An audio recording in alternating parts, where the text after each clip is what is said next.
Today I'm going to talk about the top 3 mistakes I see when people are taking breakfast and why it might be contributing to you not being able to lose weight. And it's coming right up.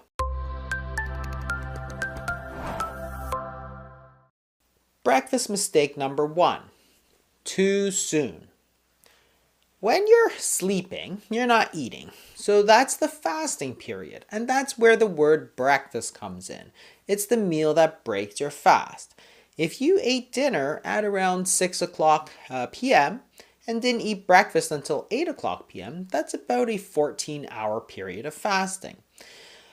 When you're not eating, your body still needs energy. So it needs to take some of the stored energy, which is calories, out from where you stored it from, which is sugar or body fat. So when you're fasting, you're using body fat. Once you start eating, your body now has a source of calories or energy and is therefore able to use that for energy and actually store some away. When you're eating, you're storing calories. When you're not eating or fasting, you're using those calories. So if you simply extend the period of time of fasting, then you can burn more body fat. So don't you have to eat breakfast as soon as you get up? Well, no, because your body has already fueled you up for the day. This is part of the normal circadian rhythm. The circadian rhythm is that hormones in our body go up and down depending on the time of the day. And one of the things that we've noticed is that around 4 o'clock in the morning, 5 o'clock in the morning, just before you get up, most people have a surge of certain hormones. Growth hormone, cortisol, sympathetic tone, noradrenaline. These are the same as the counter-regulatory hormones that you see during fasting. The point of these is to take energy that's stored away, such as body fat, and take that energy and push it out into the bloodstream so that you are fueled up for the day. So as soon as you wake up, you actually don't feel very hungry because of the effects of all these counter-regulatory hormones. Your body's saying, hey, I have lots of energy. I don't need to eat. When you look at the circadian rhythm for hunger, most people, on average, are lowest at around 8 a.m., which is also the time of the day when you've eaten the furthest away. So hunger is not simply a state of how long you haven't eaten. It reflects the state of the hormones. And the hormones are telling you you have enough energy to get going. So don't break your fast the minute you get up, because you're going to stop the body from using stored calories or body fat. If you're not hungry, why not let your body get moving first? Do something with the energy that the body is already pushing out into the bloodstream. There's no reason that you have to break it immediately, and especially because most people aren't even that hungry at breakfast time. So make sure you don't break your fast too soon. Eating breakfast is okay, but you can do it at 7 a.m. if you want, but you could do it at 9 a.m. You could do it at noon. It doesn't matter to your body. Your body is going to figure it out. Breakfast mistake number 2, too much sugar. When you look at typical foods that we think of as breakfast foods, they're loaded with sugar. So sugary cereals are a classic. And of course they taste good, there's so much sugar in them. Sometimes they're 50% sugar.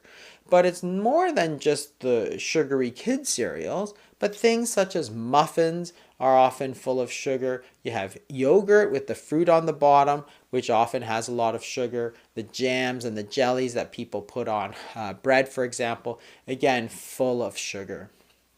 One of the reasons that people tend to make it so sugary is that people have said for a long time that they wanted to eat a low-fat diet. And when you cut down the fat, you have to add other things to it. And one of the things that wound up adding was the sugar. You don't put sugar on eggs, for example. You don't put sugar on your sausages, for example. But you will do that on your oatmeal, for example, or your cereal or other things like that. And the sugar is very, very dangerous to weight gain. And it's more than simply the amount of carbohydrates. It's in the way that the body metabolizes the fructose. Table sugar is a combination of glucose and fructose. Glucose is the same sugar you get with carbohydrates such as rice and potatoes, as opposed to the fructose which is seen in sugar and high fructose corn syrup.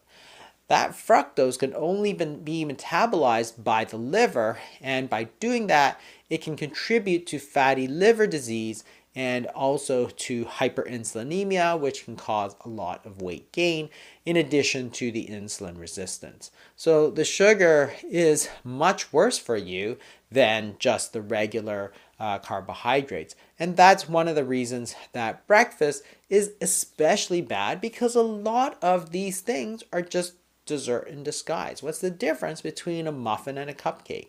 What's the difference between a pastry such as a Danish and something like a strudel that you might eat for dessert? Now, we all know that desserts are not particularly slimming, but you transform that into a breakfast food and all of a sudden people think it's good for you. Some of the breakfast bars are loaded with sugar, and that's what you really have to be careful of. So too much sugar, you really have to be careful of that. And breakfast mistake number 3, too many processed and refined carbohydrates. One of the reasons that a lot of breakfast foods are refined carbohydrates is that it's convenient. You don't have to refrigerate it. Often you don't have to cook it very much. Sometimes you just have to toast it or pour the cereal out of a bag. It's because if you want to eat before you go to school or go to work, you want something that's very convenient for you.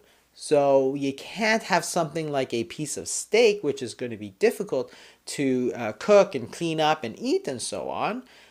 Instead, it's a lot easier to toast a slice of white bread and put some jam on it. And that's the reason that most breakfast foods we think of today are actually highly refined carbohydrates. They're cheap, they're easy, they're convenient, they don't go bad, you don't have to refrigerate them. So many reasons why they're perfect for convenience, but unfortunately not very good for your waistline. Those highly refined carbohydrates are going to spike up your glucose, which is going to spike up your insulin.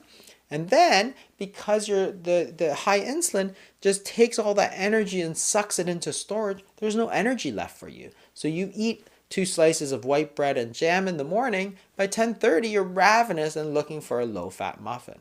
Don't fall into the trap. Yes, it's easy. No, it's not good for you.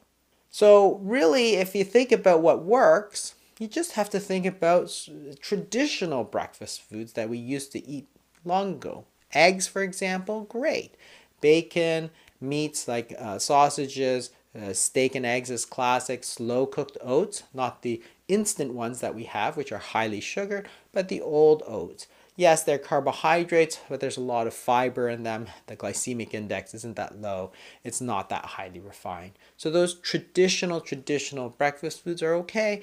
And if it's too difficult because you don't have time to eat breakfast, you don't have to put something in your mouth immediately.